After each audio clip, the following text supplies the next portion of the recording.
What's good with y'all? We back with another one. And we got the destruction of P. Diddyton. Man. I saw that vid, man. Boy, crazy man. That boy done some strange things. I don't really know too much about all he done. I've been hearing about him for years, bro. I told my homeboy that, like, I was telling my homeboy, like, surviving Diddy's gonna come soon. I was telling him this about, like, a year ago. And, like, he didn't, at this time, bro, he did not believe that Diddy, he thought Diddy was completely, like, nothing. He never done nothing. Like, no foo-foo, none of that. Like, he thought he was just a fool. Diddy was just the legendary person. I'm like, all right, bro. All this stuff come out. Now he just like, bro, that's crazy. But, yeah. Come on, bro. I'm trying to see some more info, so we gonna watch this all right now. I do this every time, bro. So at this point, it has been over 2 months since Diddy began to self-destruct. On the morning of March 25th, the world watched on as the walls began to be knocked down. Diddy's LA and Miami mansions had both been raided by the feds. And we're still trying to figure out where exactly Diddy is located. Is there any sense of how long that could take after a raid like this? It could take weeks, it could take months, and the reason why is because they gathered so much evidence. Well, supposedly they gathered so many videos and laptops and also electronic devices, and they have to now conduct a forensic investigation of those items. Videos of Diddy pacing back and forth went public, and it was even rumored that he was hiding out overseas. Since then, things have definitely quieted No, that was down. cap, though. Niggas was capping about that, though. He had apparently returned That nigga was back. outside in Miami. Niggas was lying about that, though. I've even seen him out in public. Yeah. And like many other instances over the last 3 decades, it looked like he was once again going to be getting off the hook. After all, this is an extremely rich and powerful man who people have alleged was doing dirty, disgusting things in the background for quite some time. Yeah, that boy, yeah, I saw that video, vid, boy. Stable in the entertainment and business sector of our world. I like when you like this, Daddy. Daddy, I like when you scrambling and scraping. Scrambling and scraping. But real talk, bro. As much as I left at this video, them New York niggas, all these niggas around, yep, be saying daddy, bro.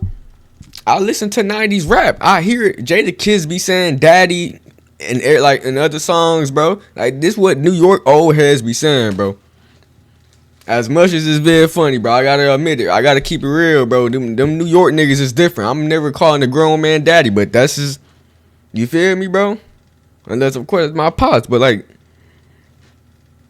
you calling a grown man? These niggas is men at a table. But they said these old New York niggas get. These how these old head, you know what I'm saying? I like that. I like that. We partied for my birthday before. You came to my party. No, we ain't never really party, you know what I'm saying? P. Diddy be wanting to party. And you gotta tell him no. You gotta tell him no. You Behind the curtain into the dark world. You gotta tell him no. This video has now been leaked, and this apparently comes from the raid of his home from 2 months back, where you can see him physically violating his ex-girlfriend Cassie Ventura in a hotel hallway back in 2016. Diddy appears here in a towel, and he continually throws her around like a rag doll as she attempts to escape. The scene here is truly disturbing and really does make you think about what this man would be willing to do behind closed doors. When it comes to these two, they actually dated for over a decade, and you can only imagine the things she saw during that time period. After this all came out, he would actually release a garbage apology video. It's so difficult to reflect on the darkest times in your life. Sometimes you gotta do that. I was stuck. I mean, I hit rock bottom, but I make no excuses. My behavior on that video is inexcusable. I take full responsibility for my... So, like, he admits to doing that. You know what's, like, crazy, bro? How much niggas idolize people, bro. Like, when that video got released and I went to 50 Cent comments, there were niggas, like, defending him. Talking about some, oh, nah, bro, she was stealing some shit from the nigga. And then I was like, are y'all niggas really trying to defend this nigga with this shit, bro? But that's just go to show how weird niggas is, bro. Like, how much they idolize. They can't, come to the fact that they's idol is out here doing the bending, raping, beating, fucking sex trafficking. I can't keep up. This nigga's a real criminal. Like, like what the fuck? But yeah, he doing all this, bro. And he can't come with the facts. This nigga's trying to defend him, bro. Niggas is delusional. Niggas probably like 42, bro. Take care of your kids, bro. Niggas over here defending Diddy. The actions in that video. I'm disgusted. I was disgusted then when I did it. I'm disgusted now. I went and I sought out professional help. I had to go into therapy. I going to rehab. Had to ask God for his mercy and grace. I'm so sorry. I'm not asking for forgiveness. I'm truly sorry. And sadly, due to the statute of limitations, apparently Diddy cannot be tried for his actions that day. And of course, this incident is actually one of many that was presented in Cassie's lawsuit against P. Diddy that she filed last November, where she sought damages over trafficking, physical violation, and physical abuse.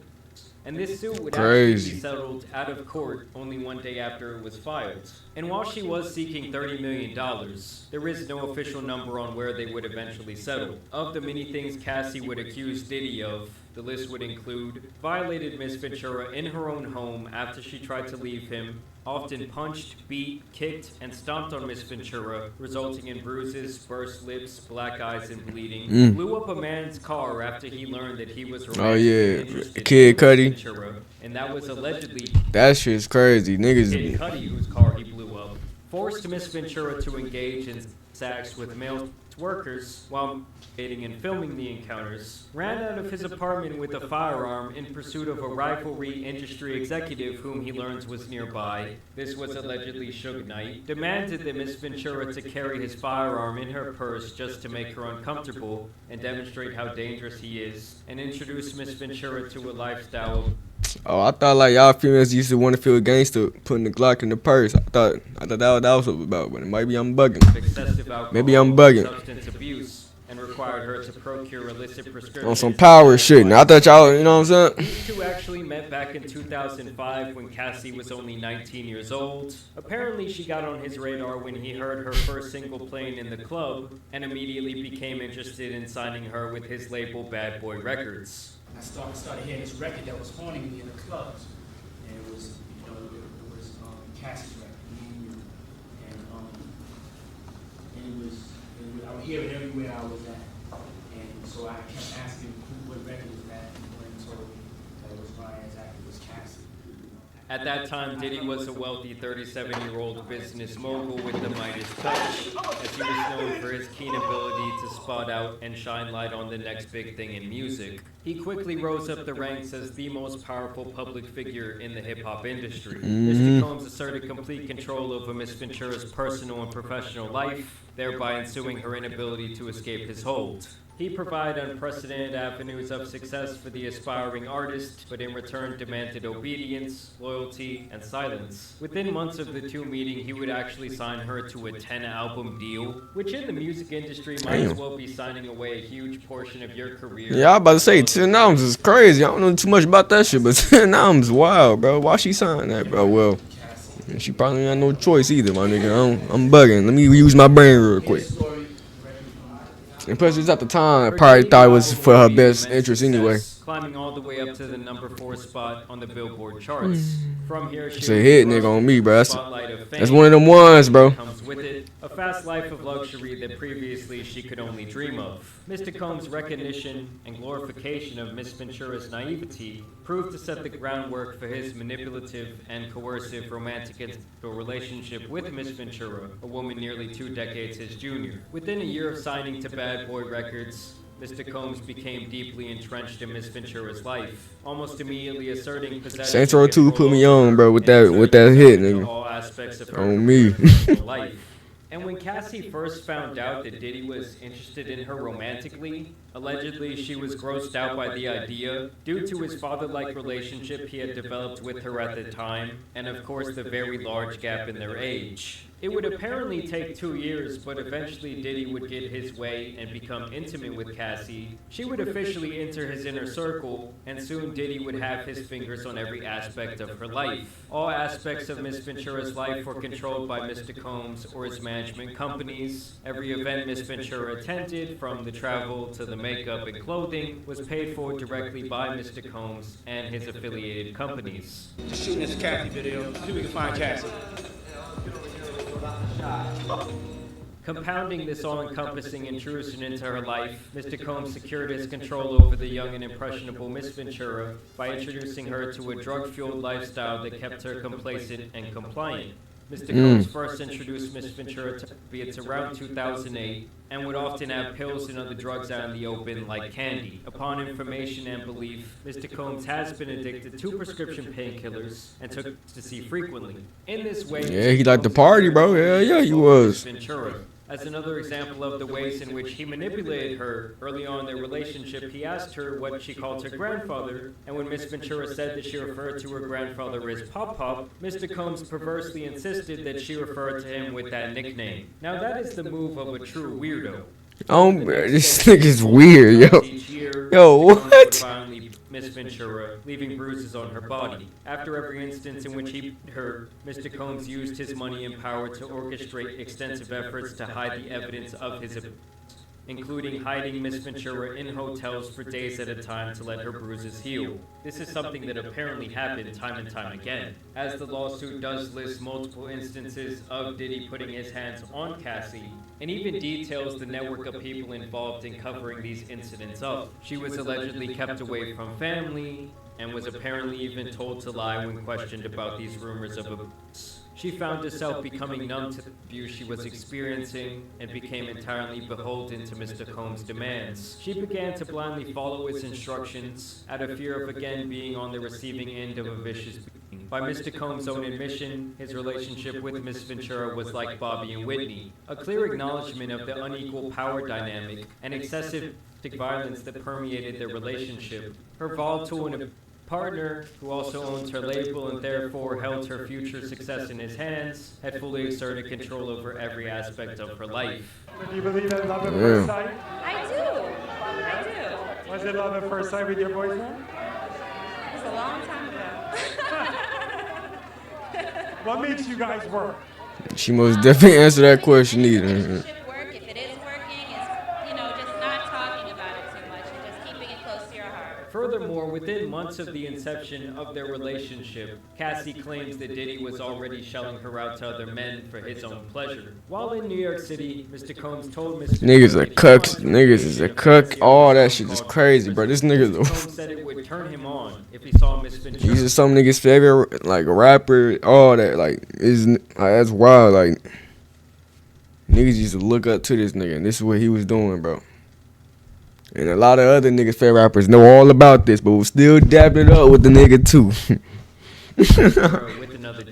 Basically, she's alleging that Diddy was in the corner watching. Mr. Combs began to call his arrangement a freak-off, or FO. He would repeatedly tell Miss Ventura at random moments that he wanted an FO, and Miss Ventura was eventually expected to facilitate the location and the hiring of the male workers. At certain points during Mr. Combs and Miss Ventura's relationship, he would insist on FO weekly. Mr. Combs would repeatedly tell Miss Ventura that this practice was our thing and our secret. FOs would often take place in hotel suites, including at the Trump International Hotel in Columbus Circle, a hotel in Beverly Hills, the London Hotel in Los Angeles, the Intercontinental Century City, the Intercontinental Atlanta, the Intercontinental New York City. Damn. Is anyone seeing a pattern here? The One Hotel in New York and in Miami, the Mandarin Oriental Hotel in New York and in Miami, the Fontainebleau in Miami, the Beverly Hills Hotel, and Shutters on the Beach in Los Angeles. On one occasion around 2013, Mr. Combs had an FO set up at the Intercontinental Hotel in New York City, after which he was charged with tens of thousands of dollars in damages by the hotel.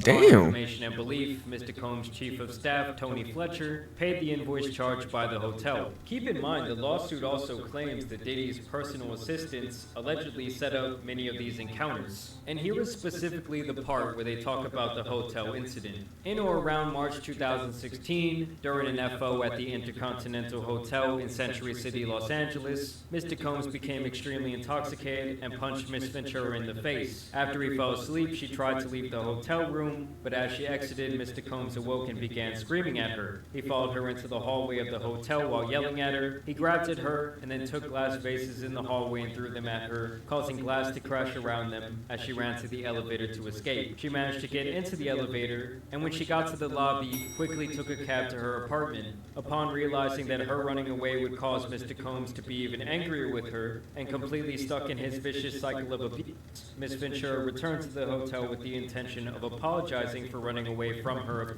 Yeah, that probably wasn't the best idea. Hotel security staff urged her to get back into the cab and Yeah. to go to her apartment, suggesting that they had seen the security footage showing Mr. Combs her and throwing glass at her in the hotel hallway. Upon information and belief, Mr. Combs paid the Intercontinental Century City $50,000 for the hallway security footage from that evening. And remember, guys, that's the footage that they're saying is coming from this raid. Money talks, bro. Money really be talking, man. That's crazy. Of course, there's many other details of other incidents in this court filing, but if one thing is clear, it's that Cassie has PTSD from over a decade of the madness that went on with Diddy. Like, for her to be so close to him for so long, I can only imagine the things that she went through and saw firsthand. And to me, she Nah, has to be facts, the one nigga. person that A Diddy decade, likely this whole fears the decade most is just fucking in regards to crazy, his bro. inevitable downfall. And for him to go on this apology video acting like this was some sort of isolated incident is just ridiculous. To me, this is clearly a disgusting monster of a person who... Why doesn't nigga face look so long now? Like, am I bugging? What? Like, bro, that's like, what the fuck?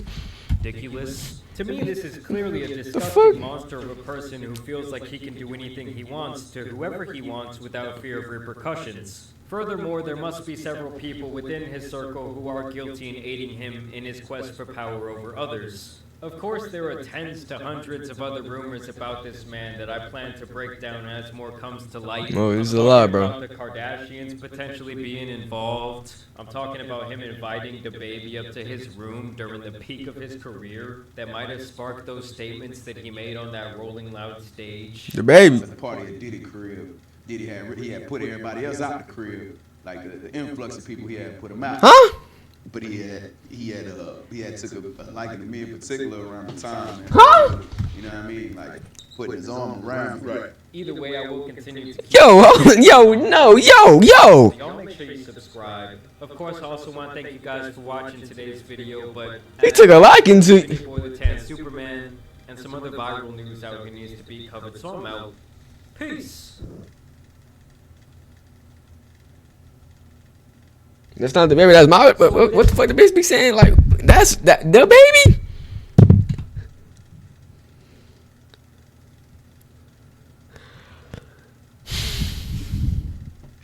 Let's just be happy.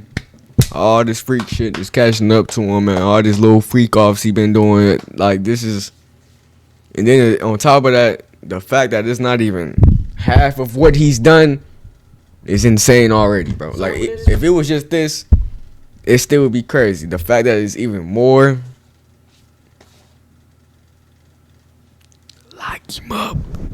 And throw away that motherfucking key, nigga. Do the Houdini in that motherfucker, man. Make that bitch, you feel me, bro? Make that bitch disappear, man. But I'm gonna stop right there. Y'all have a blessed one. I'm out.